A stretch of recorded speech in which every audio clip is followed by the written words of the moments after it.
এটি গরু ছাগল থাকার গোয়ালঘর নয়, রাজশাহী শিশু হাসপাতাল। ৩ বছর আগে নির্মাণ কাজ শেষ হলেও শিশু হাসপাতালটি চালু না হওয়ায় মাদকসেবীদের আড্ডাখানায় পরিণত হয়েছে।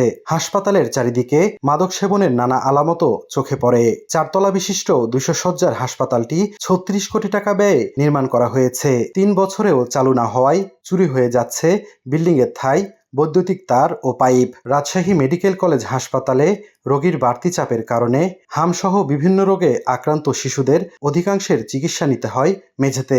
তাই শিশু হাসপাতাল চালু হলে চিকিৎসা সেবার মান বাড়ার পাশাপাশি বিভিন্ন ইউনিট চালু হলে উন্নত সেবা পেত শিশুরা। গণপূর্ত বিভাগ ও সংশ্লিষ্ট ঠিকাদারি প্রতিষ্ঠান জানান, 3 বছর আগে সম্পূর্ণ হওয়া এই ভবনটি এখনো বুঝে নিচ্ছেন না কর্তৃপক্ষ। এখন পর্যন্ত হাসপাতাল কর্তৃপক্ষের কাছ থেকে আমরা ডেটটা পাই নাই বলে আমরা বুঝাই দিতে এখনো পারতেছি। আরও লেন্দি হলে আমি আরও ক্ষতিগ্রস্ত হচ্ছি।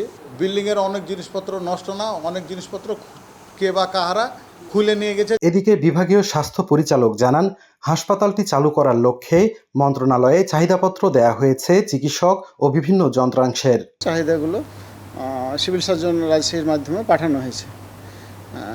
আশা করা যায় অদূর ভবিষ্যতে আমরা আলোর মুখ দেখব। আর প্রশাসনিক বিভিন্ন ধাপ পেরিয়ে শিশু হাসপাতাল চালুর বিষয়ে উদ্যোগ নেওয়া হচ্ছে বলে জানান জেলা সিভিল সার্জন। এটা চালু করার জন্য যে প্রক্রিয়াগুলো সেগুলো অধিদপ্তর মন্ত্রণালয় এগুলো বিষয়ে অবগত আছেন এবং তারা প্রয়োজনীয় পদক্ষেপ নিচ্ছেন। 200 শয্যার শিশু হাসপাতাল চালু করতে মন্ত্রণালয়ে প্রায় 1300 জনবল চেয়ে চিঠি দিয়েছে সিভিল সার্জন।